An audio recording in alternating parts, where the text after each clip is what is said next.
हलचल see much गई। उनके चेहरों पर हैरानी उभर आई, दिलों में सवाल उठने लगे। उन्होंने बड़े अदब से अर्ज किया, ए हमारे परवरदिगार, क्या आप ऐसी मखलूक को जमीन पर उतारना चाहते हैं जो वहां फसाद फैलाएगी, खून खराबा करेगी, जबकि हम तो हर लम्हा आपकी तस्बीह और इबादत में मशगूल रहते हैं। फिर नई मखलूक की क्या जरूरत है? फरिश्तों की ताज्जुब भरी बात सुनकर अल्लाह रब्बुल आलमीन ने फरमाया, ए फरिश्तों, मैं वो जानता हूं जो तुम नहीं जानते। कौन मेरी इबादत करेगा, कौन नाफरमानी करेगा, इसका इल्म सिर्फ मेरे पास है। मैंने तुमसे मशवरा नहीं मांगा, बस तुम्हें अपनी मर्जी बता रहा हूं। यह कलाम सुनकर फरिश्तों के दिल कांप उठे। उन्होंने अपनी गुस्ताखी महसूस की और फौरन तौबा करते हुए सजदे में गिर पड़े। सबने माफी मांगी और अल्लाह ने उनकी तौबा कबूल कर ली। इसके बाद अल्लाह ताला ने अपने 4 अजीम फरिश्तों हजरत जिब्राइल, हजरत मीकाइल, हजरत इसराफील और हजरत अजराइल अलैहिस्सलाम को बुलाया। 4 फरिश्ते अदब से हाजिर हो गए। सबसे पहले अल्लाह ने जिब्राइल अलैहिस्सलाम को हुक्म दिया, ए जिब्राइल, जमीन पर जाओ और वहां से एक मुट्ठी मिट्टी लेकर आओ जिससे मैं अपना खलीफा पैदा करूंगा।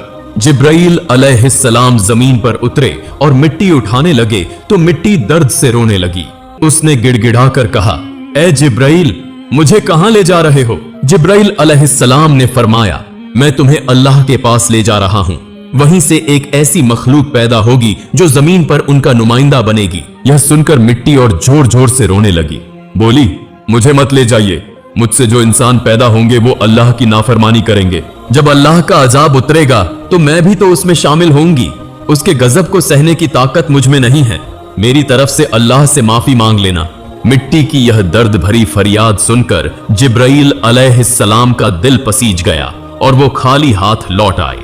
उन्होंने जाकर पूरी बात अल्लाह के सामने बयान कर दी। फिर अल्लाह ने मीकाइल अलैहिस्सलाम को भेजा। वो भी जमीन पर उतरे, मगर मिट्टी ने वही दर्द दोहराया और मीकाइल अलैहिस्सलाम भी खाली हाथ लौट आए। तीसरी बार इसराफील अलैहिस्सलाम को भेजा गया, मगर मिट्टी की पुकार सुनकर उनका दिल भी भर आया और वो भी मिट्टी उठाए बिना लौट आए। अब तक तीनों फरिश्ते खाली हाथ वापस आ चुके थे। आखिरकार अल्लाह रब्बुल आलमीन ने अजराइल अलैहिस्सलाम को भेजा। जब अजराइल अलैहिस्सलाम जमीन पर पहुंचे तो मिट्टी ने फिर वही इल्तिजा की, मुझे छोड़ दीजिए, अमुनीस सी थी।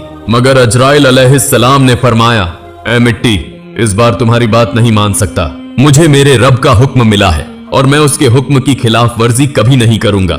यह कहकर उन्होंने मिट्टी उठाई और अल्लाह की बारगाह में हाजिर हो गए। अल्लाह ताला ने अजराइल अलैहिस्सलाम की फरमानबरदारी से खुश होकर फरमाया, ए अजराइल, चूंकि तुमने मेरा हुक्म पूरा किया है, मैं तुम्हें इंसानों की रूहें कब्ज करने की जिम्मेदारी देता हूं। अजराइल अलैहिस्सलाम ने अर्ज किया, ए रब, जब मैं लोगों की रूह लूंगा तो उनके घर वाले मुझसे नफरत करेंगे। अल्लाह ने फरमाया, तुम फिक्र मत करो, मैं हर मौत के लिए अलग अलग सबब बना दूंगा। कभी बीमारी, कभी हादसा, कभी बुढ़ापा। लोग तुम्हें इल्जाम नहीं देंगे। यह सुनकर अजराइल अलैहिस्सलाम मुतमिन हो गए। फरिश्तों ने अल्लाह के हुक्म से उस मिट्टी को मक्का शरीफ के करीब एक पहाड़ी पर रख दिया।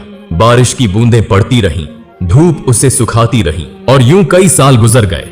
आखिरकार अल्लाह की कुदरत से उसी मिट्टी से हजरत आदम अलैहिस्सलाम का पुतला तैयार हो गया।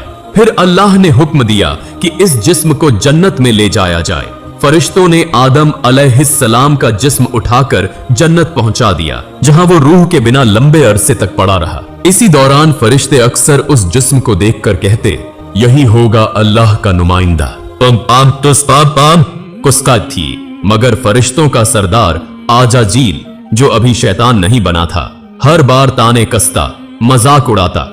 कोई फरिश्ता उसे कुछ कहने की हिम्मत नहीं करता था। एक दिन अल्लाह ने फिर अपने 4 अजीम फरिश्तों को बुलाया और फरमाया, ए फरिश्तों, अर्श ए अजम पर जाओ और आदम की रूह लेकर आओ। 4 फरिश्ते रवाना हुए और कीमती जवाहरात से सजे प्याले में रूह लेकर वापस आए। जन्नत में नूर फैल गया। तमाम फरिश्ते खुशी से झूम उठे, मगर आजाजील के दिल में घमंड की चिंगारी सुलगने लगी। फिर अल्लाह का हुक्म हुआ, ए आदम, रूह तेरे जिस्म में दाखिल हो जाए। और उसी लम्हे रूह आदम के जिस्म में दाखिल कर दी गई। उनके अंगों में जान दौड़ गई, आंखें खुली, हाथ पांव हिले और वो जिंदा होकर उठकर बैठ गए। उनकी पहली आवाज थी, अल्हम्दुलिल्लाह। अल्लाह रब्बुल आलमीन इस कलाम से बहुत खुश हुए आदम अलैहिस्सलाम ने अपनी जिंदगी की पहली नेमत मिलने पर 2 रकात नमाज अदा की और अल्लाह ताला के सामने शुक्र अदा किया। नमाज पूरी हुई तो फरिश्ते एक खूबसूरत तख्त लेकर आए जिसे हीरे, जवाहरात और चमकते सोने चांदी से सजाया गया था। अल्लाह के हुक्म से आदम अलैहिस्सलाम को उस तख्त पर बैठा दिया गया। चारों तरफ फरिश्ते अदब, इज्जत और मोहब्बत से झुके खड़े थे। फिर अल्लाह ताला ने इरशाद फरमाया, ऐ मेरे फरिश्तों, आदम को इज्जत दो और उन्हें सजदा करो। अल्लाह का हुक्म मिलते ही लाखों करोड़ों फरिश्ते सजदे में गिर पड़े। हर तरफ नूर का समुंदर फैल गया। जब फरिश्तों ने सजदे से सिर उठाया तो देखा कि सिर्फ आजाजील खड़ा रह गया है। उसके चेहरे पर नफरत, घमंड और हठ साफ झलक रहा था। अल्लाह ताला ने कड़े लहजे में पूछा, ऐ आजाजील, तूने मेरे हुक्म को क्यों नहीं माना? आजाजील ने घमंड से भरी आवाज में जवाब दिया, आपने आदम को मिट्टी से पैदा किया और मुझे आग से बनाया। आग की फितरत ऊपर उठने की है, जबकि मिट्टी नीचे झुकती है। तो अगर किसी को सजदा करना चाहिए था तो आदम को मुझे करना चाहिए, न कि मुझे उन्हें। उसकी ये बात अल्लाह रब्बुल आलमीन के गजब को भड़का गई। अल्लाह ने फरमाया, ऐ नाफरमान, मेरी बारगाह से निकल जा। तूने मेरे हुक्म की तौहीन की है। तू लानत का हकदार है और हमेशा के लिए धिक्कारे हुए लोगों में शामिल कर दिया गया। उस लम्हे से जो फरिश्तों का सरदार था वो गिरकर इब्लीस और शैतान कहलाया। जन्नत से निकाले जाने पर शैतान रोने लगा और बोला, ऐ अल्लाह, मैंने इतने अरसे तक तेरी इबादत की है, तेरे बंदों को सिखाया है, तेरी राह में खिदमत की है। आज भी मैं तेरी रहमत का तलबगार हूँ, मेरी एक दुआ कबूल कर ले। अल्लाह ताला ने फरमाया, क्या चाहता है तू?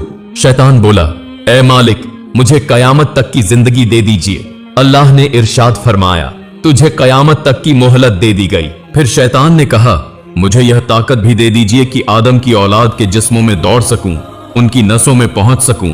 अल्लाह ने फरमाया, यह ताकत भी तुझे दी जाती है, मगर याद रख, तू मेरे बंदों को गुमराह कर सकता है, उन्हें फुसला सकता है, लेकिन जो मेरा सच्चा बंदा तौबा करेगा मैं उसके सारे गुनाह माफ कर दूंगा और मेरे खास बंदों पर तुम्हारी चाल कभी कामयाब नहीं होगी। शैतान को लानत देकर जन्नत से निकाल दिया गया। इसके बाद अल्लाह के हुक्म से आदम अलैहिस्सलाम का तख्त जन्नतुल फिरदौस में ले जाया गया। उन्हें पूरी आजादी दी गई कि जन्नत की नेमतों का लुत्फ उठाएं, खाएं, पिएं, घूमें, आराम करें। लेकिन आदम अलैहिस्सलाम के दिल में एक अजब सा खालीपन था। वो अकेले बैठकर इबादत में मशगूल रहते। उनके चेहरे पर उदासी साफ दिखाई देती। अल्लाह ताला को आदम की यह हालत मालूम थी, इसलिए उन्होंने